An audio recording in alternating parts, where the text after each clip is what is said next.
ভজনের তরে নিজেকে আত্মসমর্পণ করে না, জানিয়ে রাখিবে সনাতন ধর্মে জন্মগ্রহণ করলেও সে প্রকৃত সনাতনী না। কি কষ্ট হচ্ছে নাকি আপনাদের? বললেন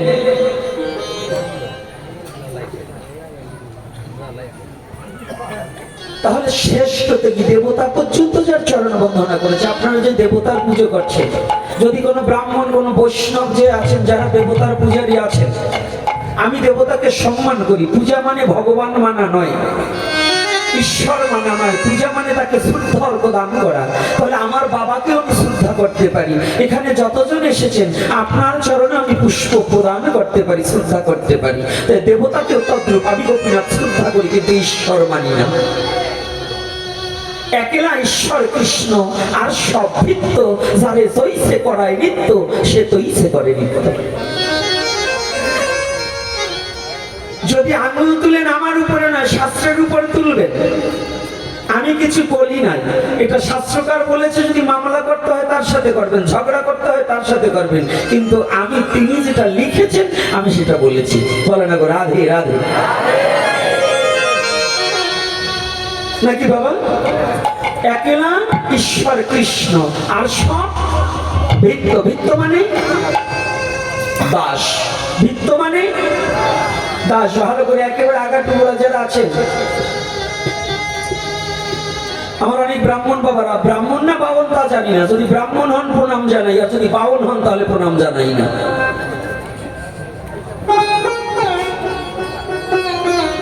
কথাটা বুঝতে পারছেন? ব্রাহ্মণ পূজনীয়, দেবতার পূজা না করে একজন ব্রাহ্মণের চরণে প্রণাম করা যায়, এবং দেবতার পূজা পরিত্যাগ করেও একজন শুদ্ধ ব্রাহ্মণের চরণে যদি পুষ্পাঞ্জলি দান করে তাহলে ভগবান সন্তুষ্ট হয়। মনুষ্যের মধ্যে ব্রাহ্মণকে পূজা করিতে হবে, আর পশুর মধ্যে গাভীকে। এজন্য গো ব্রাহ্মণ হিতয়ে। তাহলে ব্রাহ্মণ কিন্তু জন্মসূত্রে নয়, এটা কর্মসূত্রে, সাধনার দ্বারা ব্রাহ্মণ হতে হয়। এটাও কিন্তু জেনে রাখবেন। এই জন্যই বলছি, যদি ব্রাহ্মণকে আমি প্রণাম করি কিন্তু বাউনকে নয়। আর বৈষ্ণবকে আমি দণ্ডবোধ করি এবং প্রণাম করি। ব্রাহ্মণ এবং বৈষ্ণবের চরণে দাস হওয়ার লালসা আমার, তাদের চরণে যেন আমি দাস হতে পারি, কিন্তু বৈষ্ণবদের নয়। বৈষ্ণব আলাদা আর বৈষ্ণব আলাদা। আবার পণ্ডিতরা তো দুইজন দুই পাশে বসাই নিয়েছে আজকে। আবার আমার চেয়ে আবার আবিধানিক অর্থগুলো আবার ভালো জানে, এবং ভাব অর্থগুলো আমরা আবার ভালো জানি। সনাতন ধর্মের একটা অক্ষরে হেরফের হলে পরে আপনার জীবন বৃথা। যেমন ইংলিশে প্রবাদ আছে, ও মাই গড আর ও মাই গড, কোনটা হবে? ট উচ্চারণ করলে ছাগলের রূপ নেবে, আর ড উচ্চারণ করলে ঈশ্বর হবে। ঢাকা থেকে বাড়ি এসে দোস্ত কেমন আছিস, হাত দুই ঢাকা থেকে ও মাই গড, আমি ট উচ্চারণ করলে যে কি বলছো তুমি, কি ভাইবে বলছো? আহ্বানী মুদ্রায় যদি কাউকে আহ্বান করা হয়, ইহা গচ্ছ মানে দূর হয়ে যাও, দূর হয়ে যাও। ইহা আগচ্ছ মানে তুমি এখানে উপবেশন করো। মন্ত্র বলবার সময় ইহা গচ্ছ, ইহা তুষ্ট এই বলা হয়, কিন্তু না, ইহা আগচ্ছ।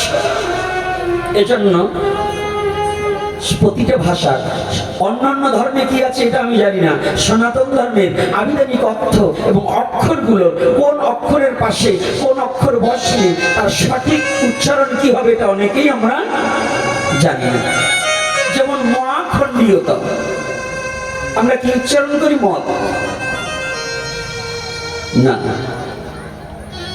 সন্ধি বিচ্ছেদে বললে মর পাশে যদি খণ্ডীয়তা থাকে তাকে দন্তন্য ধরিতে হইবে। এজন্য উচ্চারণে শ্রীমন মহাপ্রভু বলা হবে। মহাখণ্ডীয়তা মন উচ্চারণ হবে, কিন্তু লেখা হচ্ছে মহাখণ্ডীয়তা, ওটা পূর্ণতা নয়। মর পাশে যদি খণ্ডীয়তা ব্যবহৃত হয় তাহলে তাকে দন্তন্য ধরিতে হইবে, জানিবে নিশ্চয়। এটা সন্ধি বিচ্ছেদ। আগে ভাবার্থগুলো জানতে হবে। এজন্য মন কল্পিত ভাবে বললে সব কথা গ্রহণ করা যাবে না। অনেশ্বরার বিশ্বটা লাগিয়ে দিলেই যে সেটা সংস্কৃত শ্লোক, এটা নয়। কারণ আমাদের মধ্য বাঙালি, আমরা সংস্কৃত কয়জনে বুঝি? সংস্কৃত অক্ষর তো আমাদের নাই, আছে? এই শ্রীমদ্ ভগবত গীতা বলেন আমরা এখন বর্তমান যে বেদ পাঠ করি, এর একটা বেদেও বাঙালিদের ঘরে কোনো সংস্কৃত শ্লোক নেই। সব সংস্কৃতকে বাংলা অক্ষরে রূপ করে সেইটা সংস্কৃত রূপে শব্দ উচ্চারণ করতে চাই, কিন্তু সেটা সঠিক হয় না। এজন্য সনাতন ধর্মের প্রত্যেকটা তাৎপর্য আছে, এগুলো যদি না জেনে নেই তাহলে কিন্তু আমাদের ভুলে ভরা জীবন ভুলেই থেকে যাবে। আজকে যে কথাটা বলছি, দেবতা পর্যন্ত তাকে সম্মান করেছে।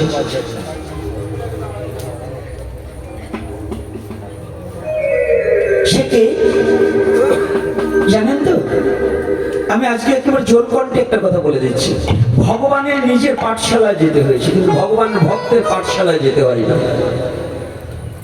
ভগবান যতবার এই চারিযুগে এসেছে, এক নারায়ণ অবতারের কথা আমার জানা নেই, তিনি কোনো পাঠশালায় পড়েছে কিনা তা জানি না, কিন্তু রাম, কৃষ্ণ, গৌরাঙ্গ এই তিনজনই কিন্তু পাঠশালায় ভর্তি হয়েছে। পড়েছে কিনা? নিমাই তো একেবারে পণ্ডিত, নিমাই কিন্তু ডাইরেক্ট পণ্ডিত।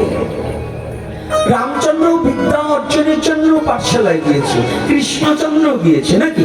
এটা তো শাস্ত্রে প্রমাণ আছে। কিন্তু ভগবানের ভক্তের যার কথা উচ্চারণ করব, তিনি পৃথিবীতে আসার সাথে সাথে ঈশ্বর ভজনে ব্রতী হয়েছিলেন। তিনি কোনো বার্ষিক কলেজ, কোনো পাঠশালায় যায়নি। তিনি কি সর্বজন বিদিত, সর্বজন শ্রদ্ধেয়, এমনকি পিতা পর্যন্ত যার আগম বার্তায় আশাপত চেয়ে করজোড়ে পিতা পর্যন্ত সম্মান করেছিলেন। পিতা নয় পিতামহ, পিতামহ নয় প্রপিতামহ। বাবা ঠাকুরদাদা, তাও ওই ঠাকুরদাদা পর্যন্ত করজোড়ে দাঁড়িয়েছিলেন পুত্রকে আসতে দেখে। সে কে জানেন তো? সনাতন ধর্মের নীতি কি জানেন? আপনি বয়সে যত বড় হন না কেন, যদি আপনার ভিতর গুণ না থাকে তাহলে আপনি শ্রদ্ধার পাত্র হতে পারবেন না। আর যদি একটা বালকও হয়, তার মধ্যে যদি ঈশ্বর ভজনের গুণ থাকে, যদি প্রেম থাকে, সে আমার পুনামহ। এখানে কোনো জাত বেজাত বর্ণ ভেদ নেই। এখানে কোনো জাত বেজাত বর্ণভেদ নেই। যার গুণ আছে তাকে প্রণাম মহ। আমি তাজা মোটা যতই হই, আর একজন বিশাল তাজা মোটা, কিন্তু সে লেখাপড়া করেনি, ব্যারিস্টারি পাশ করেনি, তাকে ব্যারিস্টার বলবো? আর একজন বেটে লোক, আমার চেয়েও এক বিঘা শর্ট, সে লোক যদি ব্যারিস্টারি পাশ করে, তাকে কি বলবো? কি বলবেন? অবশ্যই ব্যারিস্টার বলবো। সনাতন ধর্মটা হচ্ছে দর্শন। পৃথিবীতে যত ধর্ম আছে প্রত্যেকটা ধর্মকে আমি শ্রদ্ধা করি, কিন্তু আমাকে যে প্রভু সনাতনে পাঠিয়েছে, আমি হৃদয় দিয়ে আমার সনাতনকে ভালোবাসি। সনাতনের মতো খুঁজে পৃথিবীতে কোথাও এমন শুদ্ধ সুনির্মল ধর্ম কোথাও পাবে না। সনাতনের মতো এত শুদ্ধ সুনির্মল ধর্ম কোথাও খুঁজে পাবে না। হয়তো বোঝার ভুল থাকতে পারে, কিন্তু ধর্মের, আমার সনাতন ধর্মের কোনো ভুল নেই, একেবারে স্পষ্ট ভাবে বলছি। আজকে সেই ব্যক্তিকে আর কেহ নয়, কৃষ্ণ দ্বৈপায়ন বেদব্যাস সপুত্র শ্রী অসুর গোস্বামী প্রভুপাদ। আমি প্রণাম জানাই তার শ্রীপাদ করতে। দ্বিতীয়টি প্রণতি জানাই, যেমনি বক্তা তেমনি শ্রোতা। আপনারা যেমন শ্রোতা, আমি তেমন বক্তা। আর তখনকার দিনে যেমন বক্তা তেমন শ্রোতা। শ্রী সুখদেব গোস্বামী যেখানে বক্তা, জানেন তো ৬০,০০০ মুনিবর্গ, গন্ধর্ববর্গ, রাজঋষি বর্গ, কিন্নর বর্গ ছিলেন। তার মধ্যে ৬০,০০০ মুনিবর্গের মধ্যে কেউ পূর্ণাঙ্গ শ্রোতা নয়, মোক্ষ শ্রোতা একজন। তিনি কে? যিনি মাতৃগর্ভে বসেই ভগবানের রূপ দর্শন করেছিলেন। তিনি আর কেহ নয়, পাণ্ডুকুলোদ্ভব রাজাধিরাজ মহারাজ, উত্তরার গর্ভজাত মহারাজ পরীক্ষিত। আমি প্রণাম জানাই তার শ্রীপাদ করতে।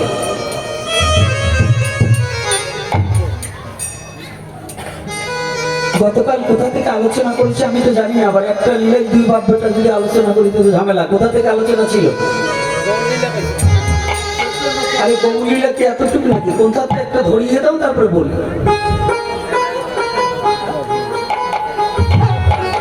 আস্তে মহাপ্রভু সন্ন্যাস, বাহ বাহ বাহ, গৌর হরি বল। আমি নিমাই তো সন্ন্যাসী গেছে, তাহলে সন্ন্যাসের পরে কিন্তু আমার বলতে হয় না। যাক, ওদিকে পরে যাব। আমাদের কিছু কিছু জিনিস আছে, সেগুলোকে আগে তুলে ধরতে হবে তারপরে। কারণ আপনারা জানেন, ওই জয় সরকার, গৌর গোবিন্দ, বিল্লমঙ্গল বাবা, এই বাংলাদেশে যতজন আছে সবাই আমার প্রণাম মোহন, এবং সবাই আমার যে জ্ঞানী তারা পাঠক। আমি কিন্তু পাঠক নই, আমি হচ্ছি ঘটক, যা অঘটন তাই ঘটাই।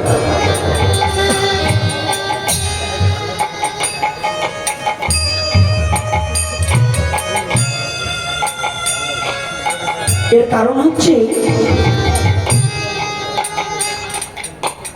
আজ যারা মধুমাতার হরিকথা শ্রবণের জন্য ছুটে এসেছেন, কেন এসেছি? হরিকথা শ্রবণ করবো কেন?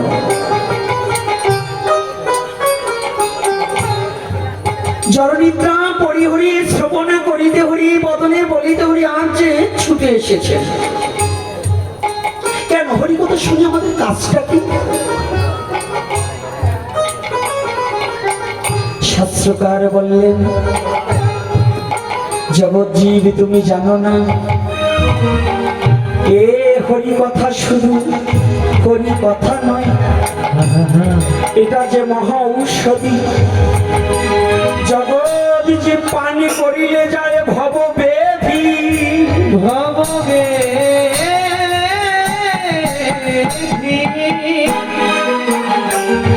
হরিনামকে মহাজন ঔষধের সাথে তুলনা করলেন।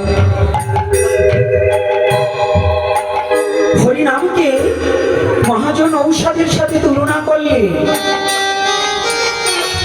এটা কোন ঔষধ? মহা ঔষধ। প্রাকৃতিক জগতে কোনো গবেষক গবেষণা করে রোগের নির্ণয়ে রোগের ঔষধ তৈরি করতে পারে, কিন্তু যদি কোনো চরিত্র নষ্ট হয়ে যায়, সেই চরিত্রের ঔষধ কি কোনো গবেষক তৈরি করতে পেরেছে? আছে?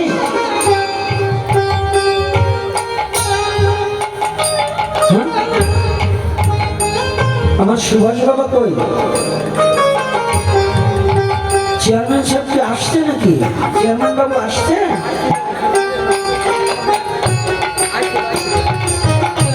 আজকে একটু দরকার ছিল সুভাষ বাবাকে, কারণ যেহেতু তার ইউনিয়নে আসছি, তো তিনি এই ইউনিয়নের গার্জিয়ান, তো আমি তো জানি যে আসছে, তাকে দেখছি না, এই জন্য একটু খুঁজছি।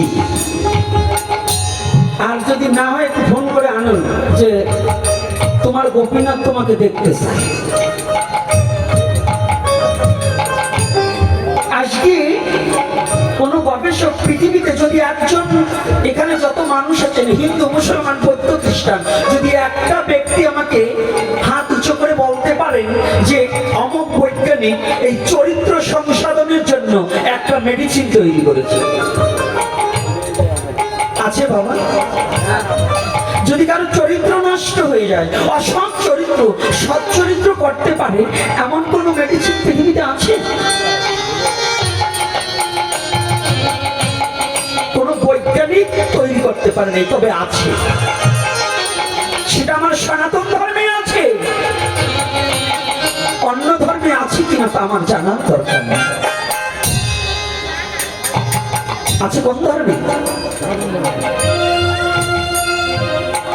সনাতন ধর্ম। আরে গৌরাঙ্গের কথা কি বলবো? গৌরাঙ্গের ভক্তের যে মহিমা আছে তাই তো অনন্ত অনন্তকাল বললে ফুরাবে না। আর গৌরাঙ্গের কথা কি বলবো? গৌরাঙ্গ তো পরের স্তর, এটা পরে, ওটা স্তর অনেক উপরে, কিন্তু গৌরাঙ্গের ভক্ত যে গৌরাঙ্গের নাম লয় তার হয় প্রেম উদয়।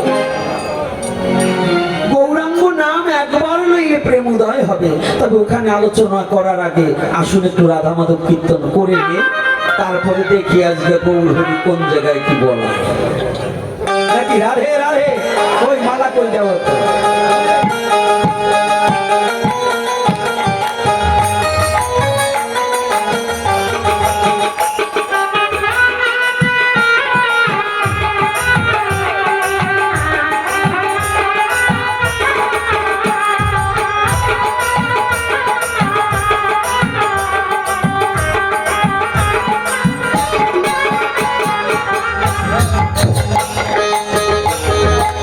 নাইবে তো ব্যস্ত করে দাও